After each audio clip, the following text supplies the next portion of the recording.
Hello everyone. أهلا بيكم في تعلم الإنجليزية. Learn English. So today we're going to continue speaking about the topic that we started last time. We're going to continue speaking about traveling and we're going to speak about holidays. So last time we've looked at the first phase or the first step of traveling, which is the airport. We've looked at everything that we might do or all conversations that we might have in an airport. Today, we're going to continue looking at the same topic and we're going to move from the airport to another place. We're going to move to the hotel and we're going to see everything related to hotels and hotel room. So now let's look in detail what we're going to learn together. So first of all, we're going to look at vocabulary. And for vocabulary, we're going to look at hotels and traveling. And we're also going to look at skills. We're going to look at conversation skills and we're going to look at reading skills as well. Let's now start. And as usual, we're going to start with idioms of the day. And for those who don't remember, idioms mean an expression that is not literally connected to the words. So the words of these expressions do not give the exact meaning for it. So some words have a total different meaning from the literal meaning of the words. So today we're talking about traveling and we're talking about hotels and we're talking about holidays. So our idioms are going to be connected to that, either by meaning or by words. Let's look at the first idiom that we have for today. So the first idiom that we have for today is live out of a suitcase. Live out of a suitcase. Live out of a suitcase means stay in several places for only short times with only enough belongings to put in a suitcase. What is the meaning of this? So this is basically for people who are used to travel a lot and they don't have lots of things to take with them. Okay, so like in my past, I used to travel a lot to different countries. So for example, America, Germany, France, London, and I was traveling a lot without staying in one place for a long time. Always short time in each and every place. And because I traveled a lot, I just had a small suitcase that has my basics. So whenever I meet someone and they tell me, how long are you staying? I tell them, I just live out of the suitcase, which means I don't stay here for a long time. Or when somebody tells me, okay, let's go shopping, and I can tell them, no, I don't do that. I just live out of a suitcase, which means I don't like to have lots of things with me when I travel. So to live out of a suitcase, which means you travel a lot and you don't have lots of belongings. So do you know anybody who stays out of the suitcase or who lives out of a suitcase? So think about it. If you travel a lot, do you prefer to have lots of luggage or do you prefer to live out of a suitcase? And when you travel on your summer vacation, what do you usually do? Do you take a lot of clothes and a lot of things with you, or you take just few things and you live out of a suitcase? So this is the first idiom that we have for today. The second idiom that we have today is have or get itchy feet. Have or get itchy feet is used when you want to travel or when you want to do something new or you want to leave your place quickly. So this is usually for people who don't like to settle down and stay in one place for a long time.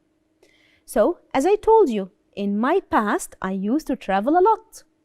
So I'm in America and I stayed in America for like 2 months. And then I started to get itchy feet, which means I started to want to travel again. So to get itchy feet, it means you want to do something different. So I started to get itchy feet and I traveled back to Egypt. And when I came to Egypt, I stayed, for example, in Cairo. And then I got itchy feet. So I went to Sharm el-Sheikh. So get itchy feet means you want to change your place or you want to do something different and you don't want to stay or you don't want to do the same thing for a long time. This means itchy feet. And we can use it for traveling, and we can also use it for jobs. For example, you can say, my brother doesn't stay for a job or doesn't stay in a job for a long time. He usually gets itchy feet, which means he usually gets bored and wants to change things. So this is called itchy feet. The next idiom that we have is this ship has sailed. And this ship has sailed means that the opportunity has already passed or that someone missed their opportunity. What do we mean by that? For example, in my class, I had a competition. So I asked my students to try to join the competition. I got 5 students who joined. And they sent their work, and I sent their work already, and everything is good. And then, after the deadline, after I sent the work and everything, someone came and told me, okay, miss, I would like to join the competition. So the thing that I say, oh, I'm sorry, this ship has sailed, which means you have missed your opportunity, or the time is not suitable anymore. So this means that you can't join. Or if you have a lot of things to study, and on the day of the exam, right before you take the exam paper, you have found a piece that you didn't study. And you tell the teacher, teacher, can you wait for 1 minute? I need to review this. And then the teacher goes like, oh, sorry, this ship has sailed, which means it's too late for doing this. You can't do that. You have missed your opportunity, or you have missed your chance. Or when you get angry with your friend and you wait for your friend to come and make up with you and come and apologize or anything, and you wait and wait and wait, and then they don't come. And after you forget all about the problem and you say we're not friends anymore, they come to you and they start speaking, and you go like, no, this ship has sailed, which means it's too late for the apology. I waited for long and you didn't do anything. So this ship has sailed. Or you can also use it if you're talking about your results. You can have the exam results appearing and you go to your parents and tell them, oh, I'm really afraid and I didn't know what I did, but it sounds like I didn't study math well. It's too late for that. The result is tomorrow. So, sorry, this ship has sailed. Nothing can be done about it. So, we use this ship has sailed when we are in a situation and what we do is too late. So, we hear the word, this ship has sailed. By this, we have looked at our 3 idioms for the day. The first one is live out of a suitcase, which means you don't stay a long time in a place, or you don't have lots of belongings with you and you travel a lot. And the second one is have itchy feet, which also means that you get bored quickly and you want to change or you want to travel all the time. And the last one is called this ship has sailed, when you do something which is too late, or when somebody does something that is too late and you tell them this ship has sailed. By this, we have looked at our 3 idioms for the day that are connected to travel and connected to holidays. So now let's start and let's see when we start the holiday, what happens. When we start the holiday, we said that we go to the airport, and last time we talked about everything that might happen in the airport. And today we're going to look at hotels. We're going to look at everything that might happen in a hotel, and we're going to look at meanings of things that we hear about hotels and what they mean.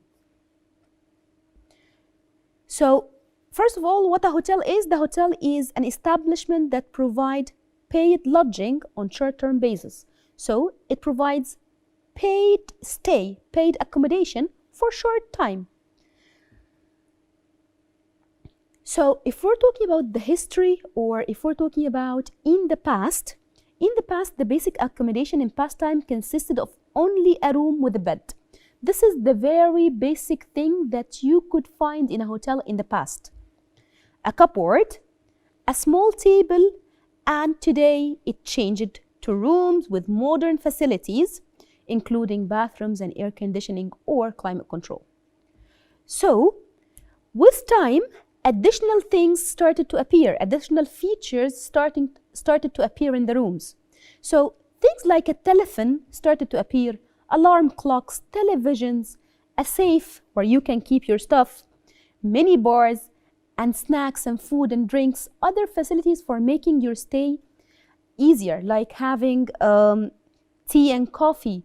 So these things are for our modern world. They are not, or they weren't, the basic thing back in the past.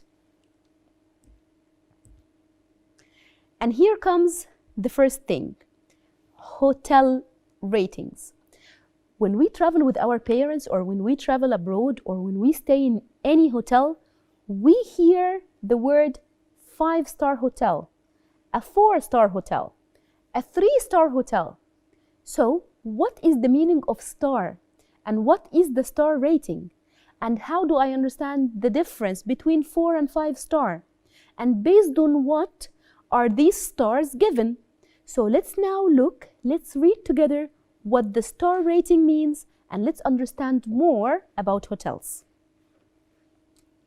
So here we have the star classification system is a common one for rating hotels. Higher star ratings indicate more luxury. Luxury is comfortable stay.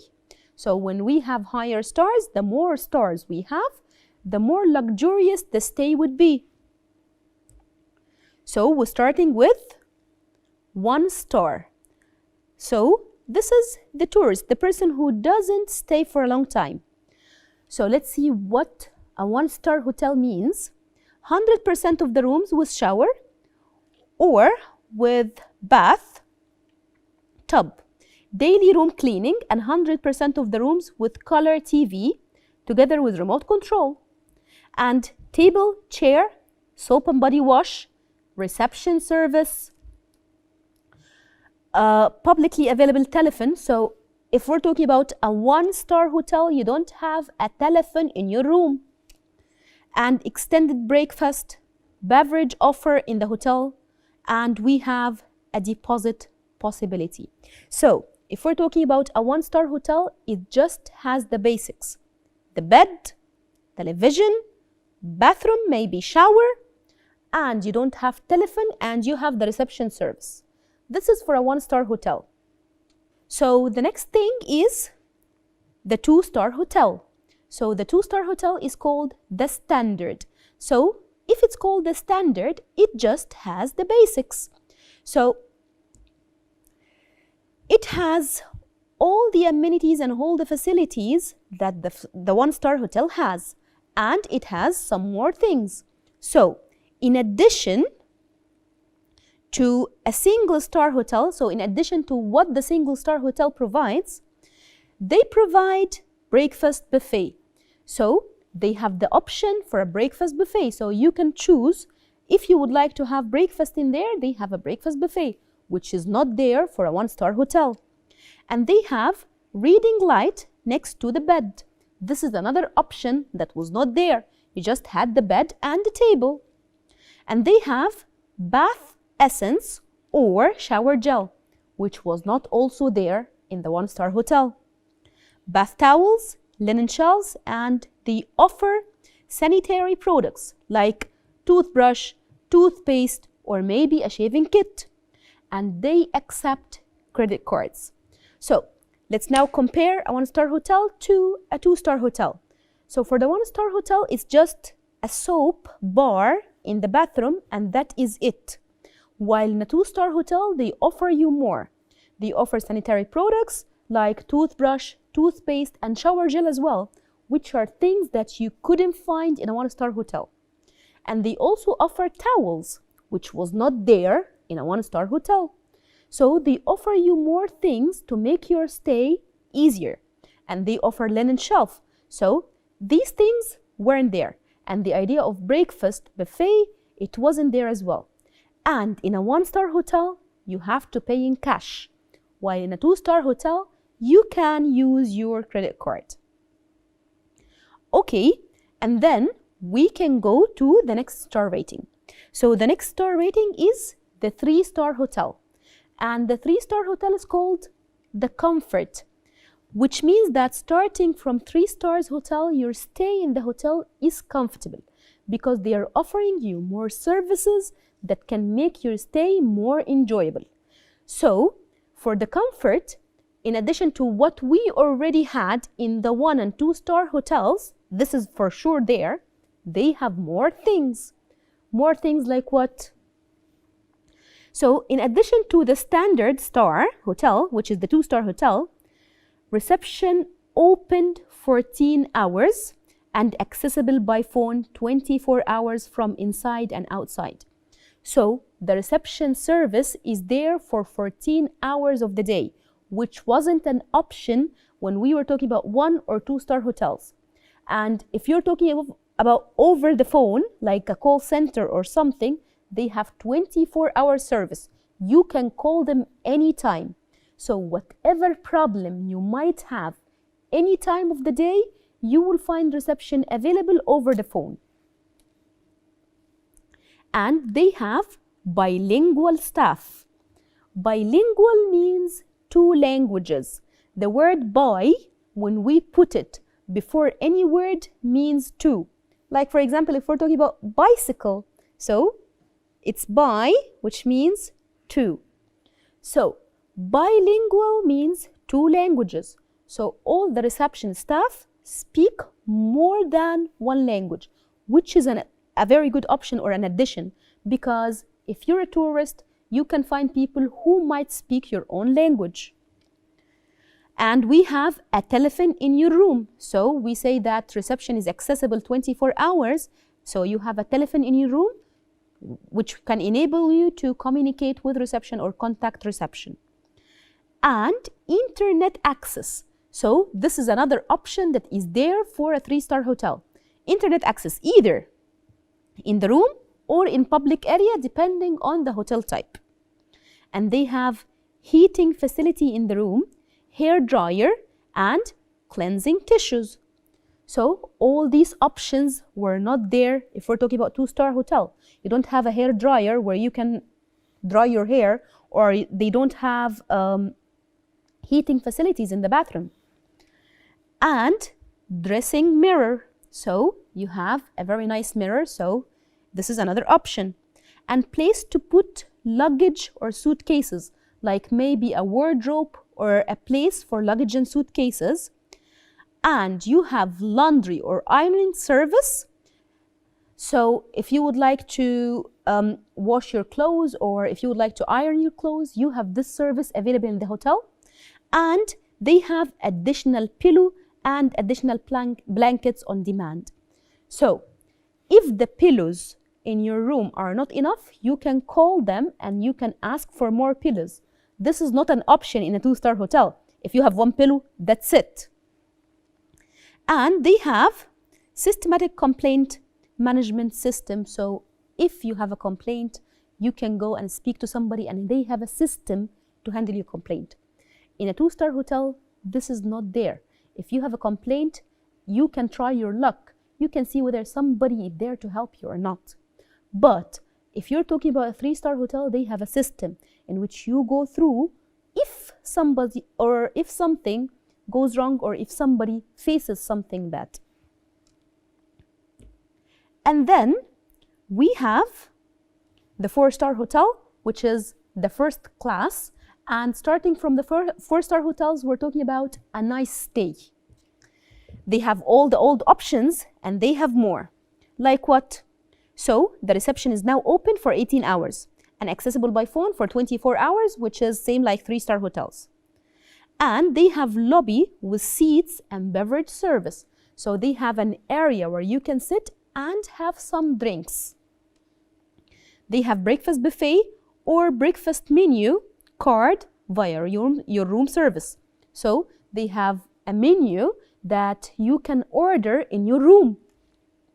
And they have a mini bar So what do we mean by mini bar? The mini bar is a small fridge that you have in your room, or 24-hour beverage via room service. If they don't have a fridge in your room, you can order this from room service. So 24 hours, whenever you want to drink something, just call the room service. And they have upholstered chair, couch with side table. So they have a comfortable couch, they have a comfortable sofa and side tables, and they have bathrobe and slippers, which is not there in a 3-star hotel, for example. So after bath, you will find slippers for you to wear. And sometimes cosmetics like shower cap, nail file, and cotton swabs. And they have a vanity mirror and tray for large scale in the bathroom. So they have a lot of things that can help me have a nice bath. And internet access and a la carte restaurant. So in this type of hotel, they have a restaurant. What do you mean by a la carte? If we're talking about restaurants, there are 2 types of restaurant. So we have either a buffet restaurant in which you have all types of food in front of you and you choose what you want to eat, or we have something called a la carte restaurant. The a la carte restaurant is a restaurant that you go and they give you menu and you choose whatever you want to order from the menu. So these are the 2 types of restaurant that you might find in a hotel. So they have the option for an a la carte restaurant. And then comes the 5-star hotel. The 5-star hotel is the same like all of them, and this is called the luxury, which means it's a fancy hotel. It's very, very comfortable. They have the reception, and the reception is open for 24 hours.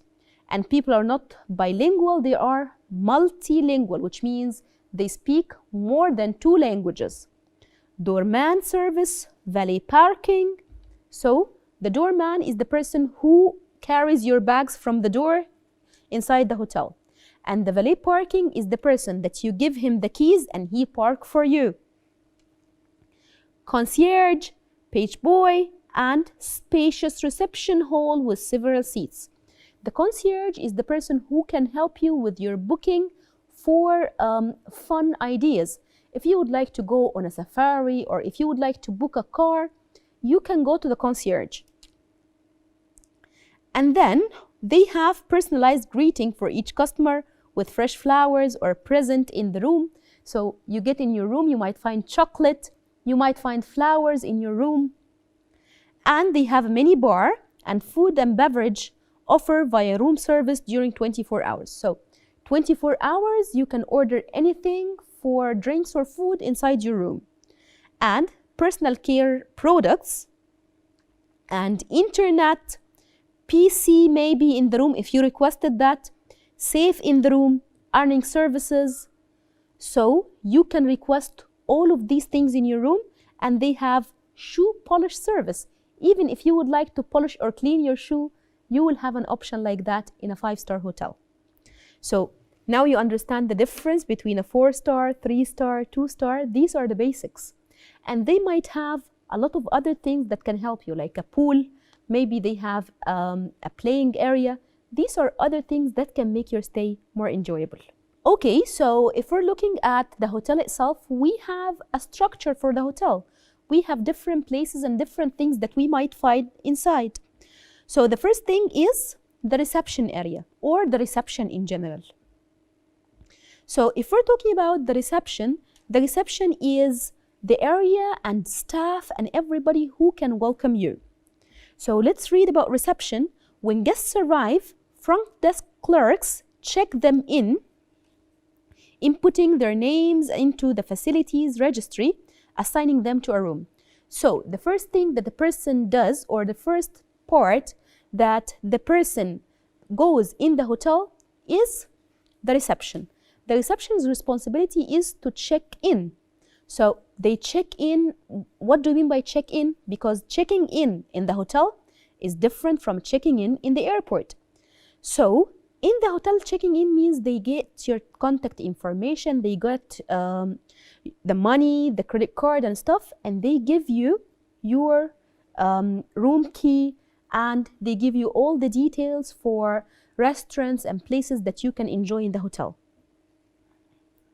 So this is the first part, which is the reception. And then we have porter service. Porter service is the hotel bellhop. What do you mean by bellhop or porter service? This is the porter greets guests when they check into the hotel or into the establishment. This individual carries the guest's luggage. So you get inside the hotel with a lot of bags. So this person is the person who carries your luggage or carries your bags into your room, showing them to your room. So you don't just get the keys and go around wondering where to go. They carry your stuff and they guide you to your room, ensuring that everything in the room is in order and properly working. So this is another part of their job. They carry your stuff and they make sure that you are satisfied with everything you have in your room. The porter checks room equipment such as light and ventilation. Ventilation means the air conditioner. He may also instruct visitors in operation of hotel systems such as television, remote control, and telephones. So this is your guide in the hotel. So the porter service or the bellhop is the person who is responsible for you until you settle down in your hotel room. So they check everything for you, they make sure that everything works, and they can show you how you can operate stuff, how you can use the stuff in your room. If you don't know how you can use the television, or if you don't know anything in the room how it works, so this person is responsible for that. And then we have the concierge that we talked about like a minute ago. Concierge, the concierge is originally a French word. So what is he responsible for and what he does? The concierge of the hotel is a front office professional who coordinates guests' entertainment. Like we said, he's responsible for the fun part and guest entertainment, travel, and other activities. Anytime guests have questions such as directions to local attractions, he finds the answer as quickly as possible from the concierge.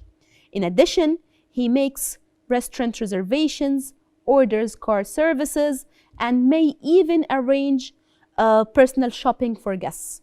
So this is another guide for you when you are on a holiday. So the first guide is the internal guide. The internal guide is your bellhop or your porter. This is the person who shows you around inside the hotel. And we have your external guide. Your external guide or your outside the hotel guide is the concierge. So the concierge is responsible for the entertainment services. What do you mean by that? Like I told you a minute ago, if you would like to go on safari, you can go to the concierge and he will arrange your safari trip. Or if you would like to book a car, the concierge can help you book a car. Or if you would like to request a car ride, you're not booking a car, you just request a car to take you from a place to another, you can also ask the concierge. And the concierge is responsible for giving you information about the attractions.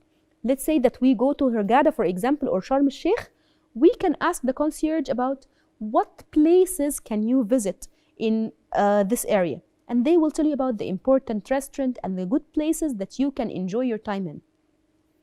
And they are also responsible for restaurant bookings. So, for example, you want to have dinner and you want to go to a seafood restaurant. You can go to the concierge and tell them, I want to have dinner in a seafood restaurant at 8 o'clock. And the concierge will have a booking for you and will arrange everything for you. So this service is called concierge service. Okay, so now let's look at the hotel. What happens when you are taking room reservations? What happens during the room reservations? So during room reservations, we have some information about the types of reservations here. So we have 3 different kinds of reservations. The first one is simple reservation, and this is a hotel has the right to cancel the reservation. And we have a confirmed reservation, and you can keep it until the cut-off time, and we're going to speak about the meaning of cut-off time. And we have a guaranteed reservation, which is prepared and you paid for it via Visa card or via credit card with a contract. So what do we mean by that? So your reservations can only be a simple reservation. I call a hotel, I tell them I want a room, and I give them my name. And this is on blah date. So it is reserved, but the hotel has the right to cancel any time before 6 o'clock the night before my stay.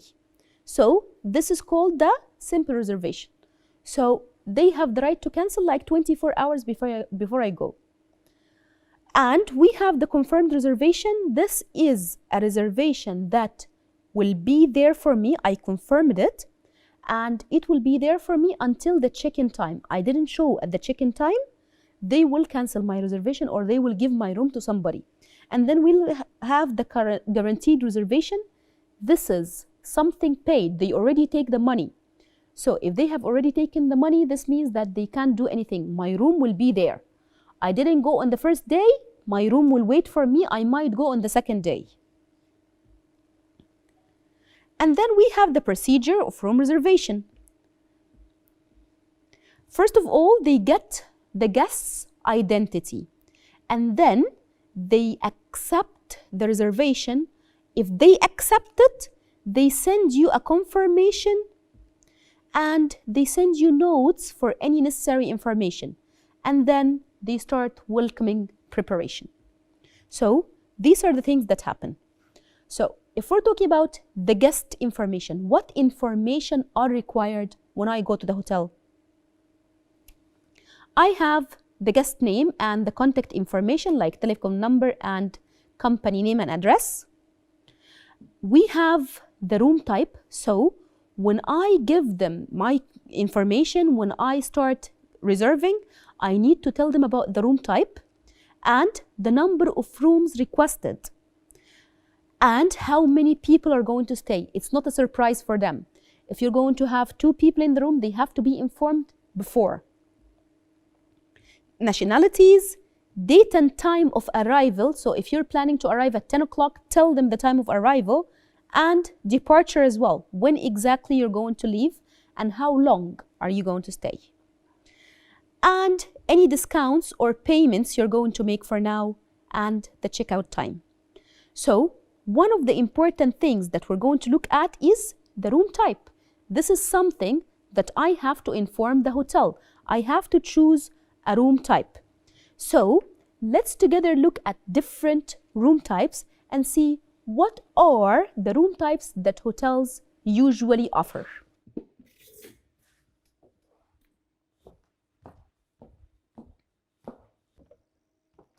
So we have talked about a lot of things that we now understand about hotels. Another important thing and one of the basic things that we need to understand is room types.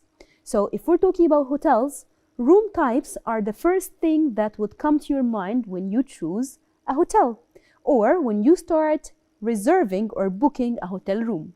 So let's together look at different room types. The first room type that we have is called a single room. And a single room usually takes 1 person only. It usually has a small bed. So the single room is for a single person and it doesn't have a big bed. It's 1 small bed. And then we have something called a double room. A double room is available for 2 and sometimes 3 people. So usually 2 grown-ups and a child. So it has a big bed and it has a couch that a baby or a child can sleep on. So this is called a double room. And in the double room, we usually speak about something called king size bed and we have something called queen size bed. So the room type in general is decided by the beds. So if we're talking about single room, it's a single bed. Double room, it's a double bed. So the bed is what determines the type of the room. So the king size bed is the very big bed, or the queen size bed is the smaller one. And we also have a twin room. So a twin room is similar to the double room. The only difference is that the twin room has two separate beds, while the double room has one bed, which is a big one. So we now have single, we have double, and we have twin. And we also have a suite. So this is a room that has a seating area and the dining area connected to it. So it's not only the room, it's the room with a living room which is added to it. So in this living room, it has maybe dining, or it has a couch and it has a living area. So this is the suite. And we have an adjoining room. Adjoining room is two different rooms. So if we're talking about this type of room, it's usually for families with children. So for example, when I travel with my kids, I get a room for myself and room for the kids. The problem is it's not safe to leave the kids in a room alone. So in this case, we have something that is called an adjoining room, which means two separate rooms with a door that can allow me get inside the room at any time. So by this, they go and come through my room, so I see when they leave and when they come back. So the adjoining room is basically for families to make sure that we are all together, but at the same time, everybody has his own separate room. By this, we have looked at all the room types. These are the basic room types that you will find in any hotel. Let's now continue and let's look at some terms and some expressions that we might also hear when it comes to hotels and hotel bookings. Let's go and take a look.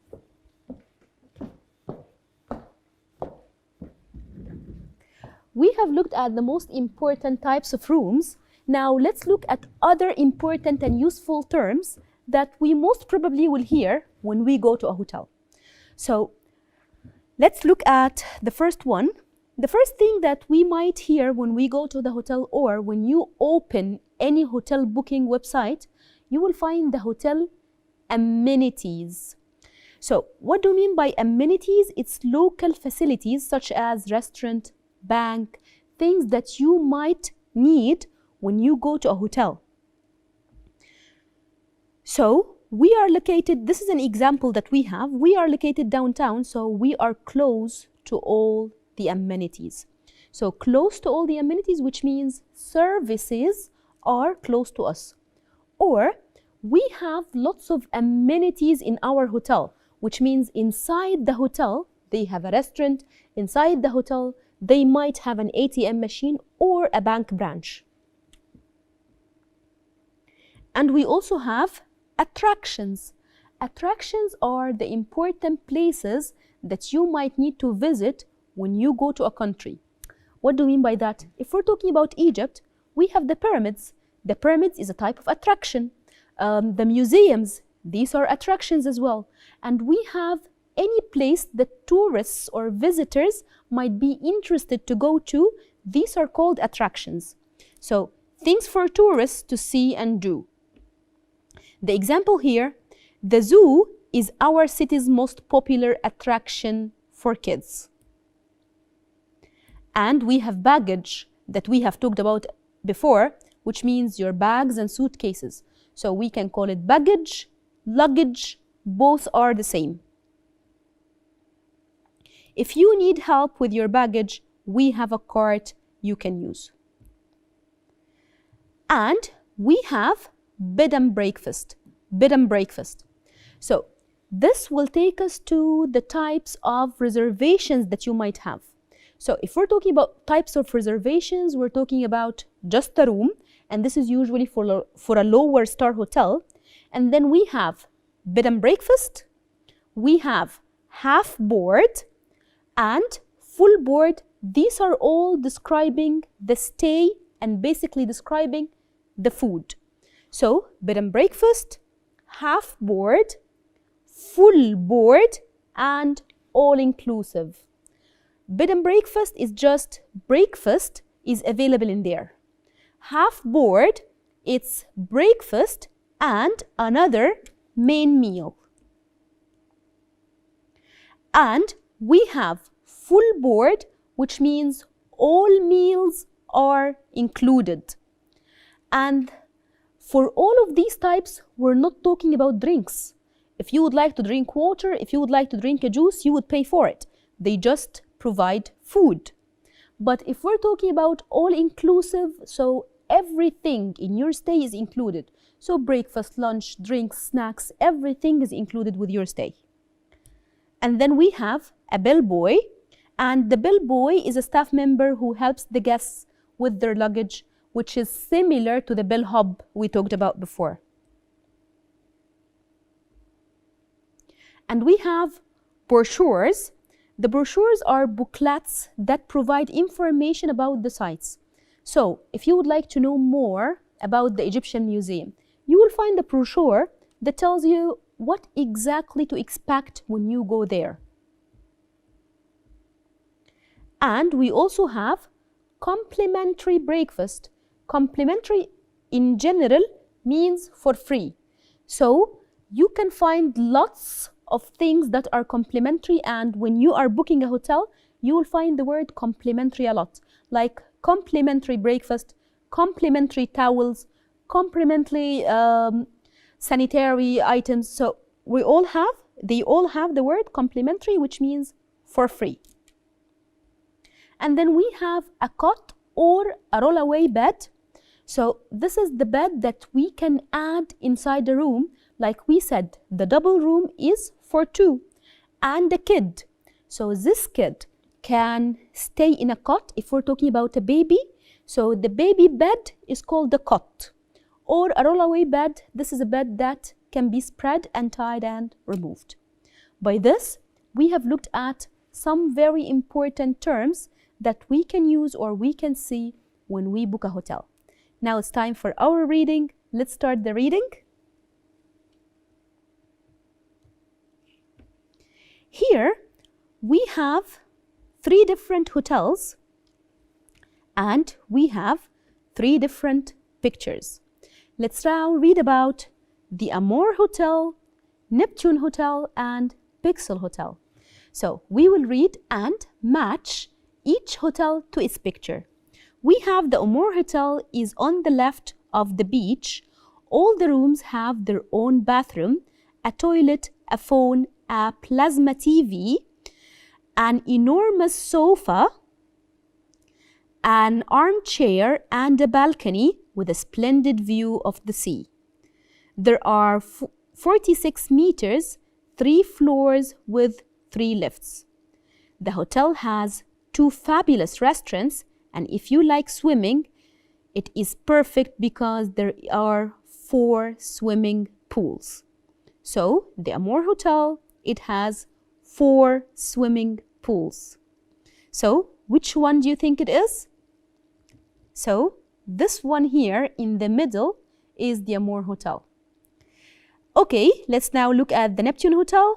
The Neptune Hotel is in the center of the city next to the park. It has 20 rooms. It is quiet and there is a lift. The rooms are small but cozy. They have big windows and there is a desk and 2 chairs, radio, TV in each room. There are 2 bathrooms on each floor and there is a restaurant on the ground floor. If we're talking about big windows, so this one here with the big window, so this one is the picture. And this leaves us to the Pixel Hotel, and for sure, this is the one. There is no need to read it because now we know the answer. Okay, by this, We have talked about hotels, hotel reservations, traveling, hotel stay, and star ratings. And we have looked at different useful terminologies that can help us when we go book a hotel. By this, we have reached the end of our episode and the end for our topic that we started from last episode up till now, which is traveling and hotels. Thank you very much for watching and hope you have learned and enjoyed. See you next time. Bye bye.